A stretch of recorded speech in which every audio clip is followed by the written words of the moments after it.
Investor Intelligence provides general information only. You should consider seeking independent advice to see how this information relates to your unique circumstances. Please refer to the terms and conditions available at investorintelligence.com.au for more.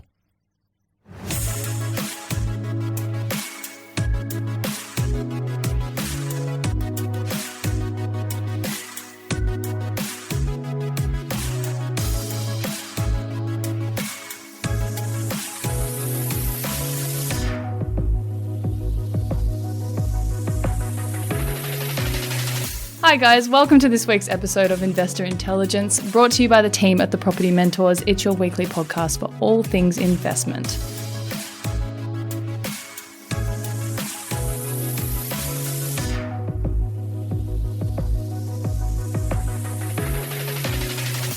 My name is Phoebe Sikowski-Wallace and I am joined today by Fab Segi. Fab is the Managing Director of Building Facilities, which is a boutique Melbourne-based facilities management team with a core focus on improving buildings' return on investment. Fab, thank you for coming in. Thank you. So is my research correct in saying that you've been working in this space for 15 plus years? Yes. Okay, so safe to say you know what you're talking about then? Yes. I hope so. So for today's episode then, we wanted to help people kind of understand the role of facilities managers and how facilities managers can work with people like your Owners Corp and your property manager in managing developments such as apartment buildings. In particular, we wanted to look at, as an investor, why having a facilities manager can benefit your investment in these types of complexes. So can you start off by telling me what a facility manager does and how it kind of differs from Owners Corp or a property manager, because I know they can get conflated? So a facilities manager typically has a much better understanding of the different Australian standards. And again, you've got an Australian standard, which is a rock bottom bare minimum as to what a building needs to be maintained to. Yet there's also the best practice with that Australian standard. And just understanding what the client wants, what their long-term goal is for the asset, and where they're going to fit in between the rock bottom bare minimum Australian standard versus best practice. Okay. That's going to go and service the client the best for the long term. So you kind of provide a complete suite of maintenance solutions as well? Yes. From general repairs to kind of building compliances? Yes. Yeah. Yes. So you basically make everyone's life a little bit easier in that space. A lot easier. So then as an owner or a resident of the complexes that are managed, what are the tangible benefits that you would see kind of having a facilities manager? That the contractors are actually doing their job and not just ticking a sheet that it has been done and submitting that for payment after they've done nothing. Right. Which in more recent times I'm seeing more and more of. Okay. There are a lot of trades that are doing this, though not all trades are doing this. Again, coming back and saying it's making sure it's been maintained properly. Let's say you've just gone and bought a Mustang. Yep.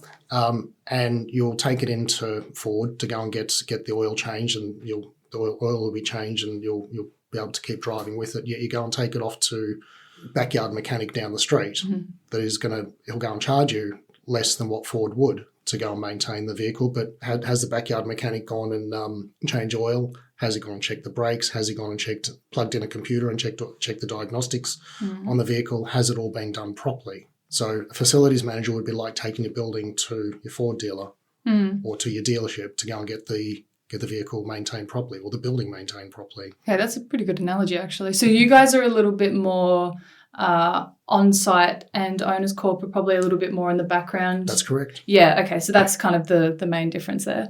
So, all right, well, so it obviously sounds like having a facilities manager as well as an Owners Corp together can create very different experiences for not only the people living in the building, but the owners of the properties too, because obviously the building is then more maintained, which is important for the value of their asset. Agreed. Yeah, yeah. So then what are some of your, it sounds like you've got some, so what are some of your most memorable experiences then in your role? Like, have there been really any standout positive moments, or have there, on the other end, have there been any kind of horror stories that you've heard about? There were, in one building that I've had, there was a water leak. It was suspected to be a burst water main. We had the fire brigade at 1 a.m. in the morning attended site, and they jumped on the phone to me saying, hey, look, the fire brigade's attended. The building was flooding. The basement was flooding. We had the fire contractor had come out, had a look at the building and said, hang on a minute, that's not a burst water main. That's the sprinkler pump makeup tank that's overflowing. So if you can imagine a 200 mil pipe with a mammoth amount of water gushing out into this water tank, and it's overflowing and flooding the basement, very large basement. The contractor got in there just in time to go and shut it off, whereas later on I was able to go and rectify the building to such a point that I was able to go and open the building in under 40 hours. Oh, wow. That's kind of unheard of in that? It's unheard.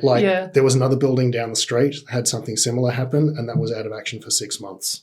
Wow. So, the relationship that I've got with my contractors, they were very quick to respond. I attended site as well as my staff.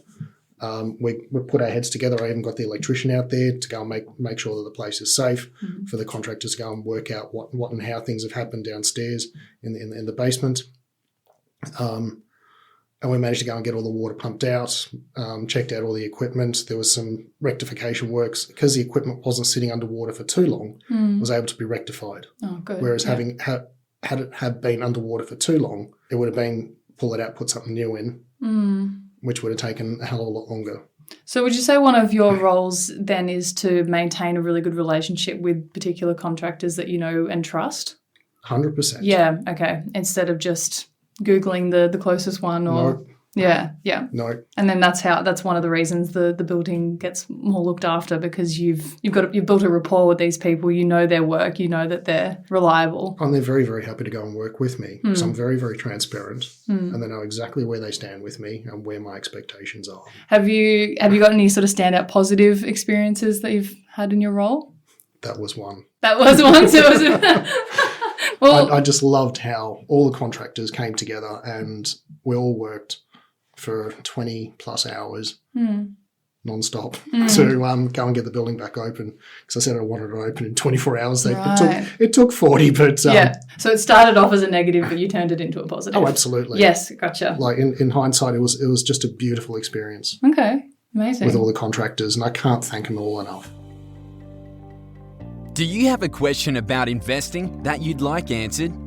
Each month, we take questions from our listeners and put them to our resident expert, Luke Harris. With more than 2 decades of residential and commercial investment experience under his belt, Luke has seen the best and the worst of the property market.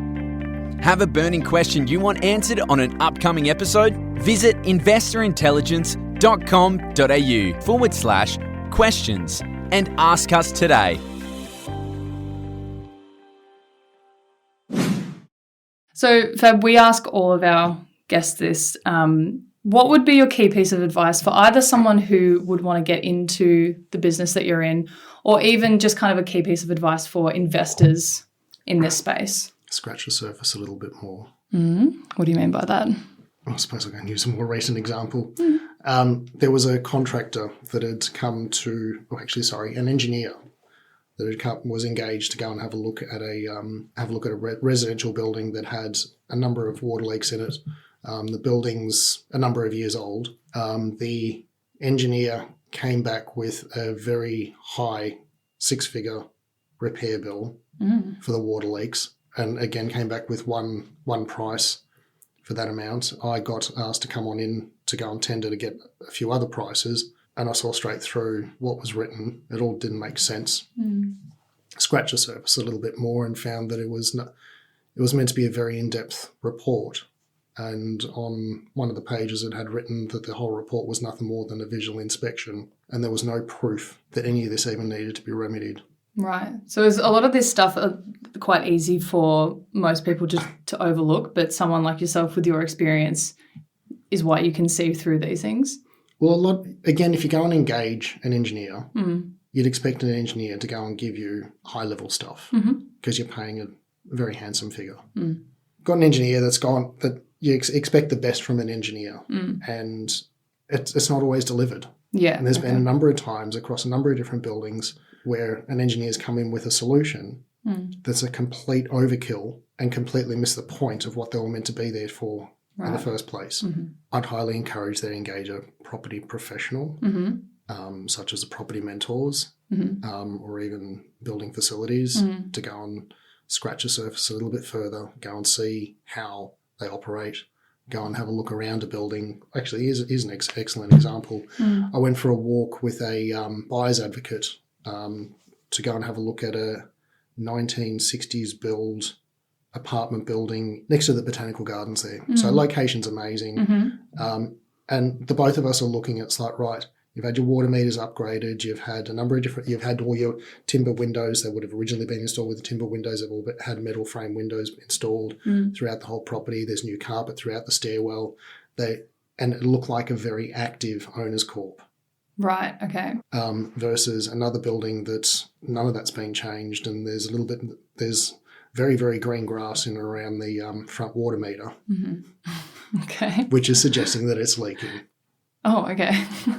Yeah, actually, now that I think of that. Yeah. So someone like a property manager would be someone you could be your first contact of what their opinion is of a building that's either looked after. An experienced property manager. Yeah, that's a good point. Somebody that's been around the block a few times to work alongside of a facilities manager or somebody or even somebody that goes and does property inspections, but making sure you've got the right person.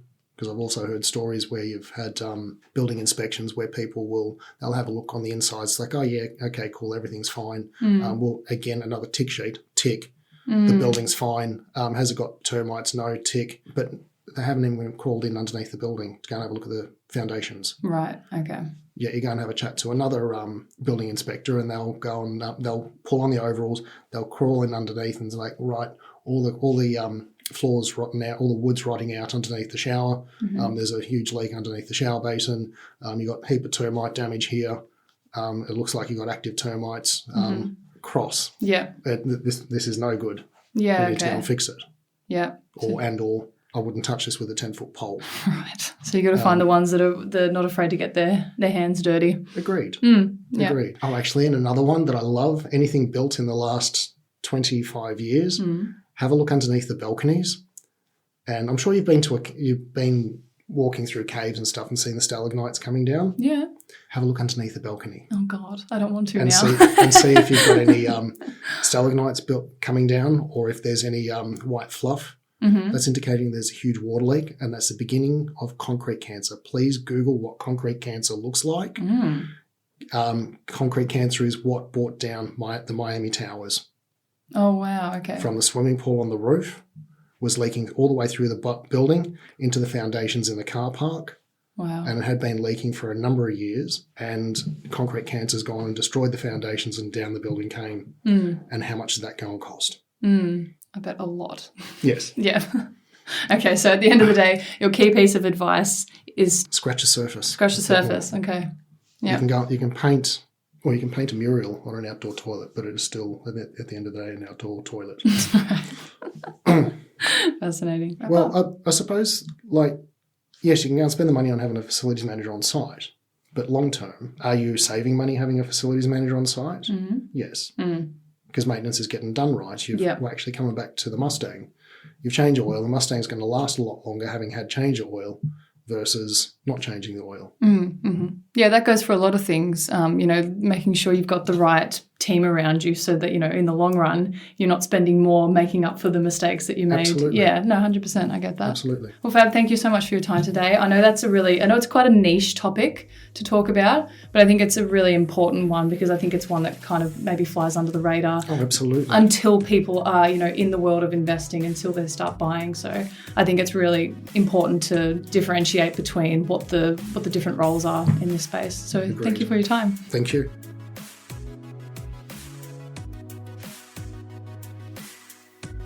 If you found this episode or any of our episodes helpful, please make sure to share and leave a rating to help us reach more people on their investing journeys.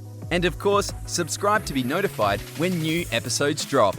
Make sure to follow the podcast on Instagram @Investor Intelligence Podcast. You can find links to our other socials in the show notes. Including a link to the Property Mentors weekly blog.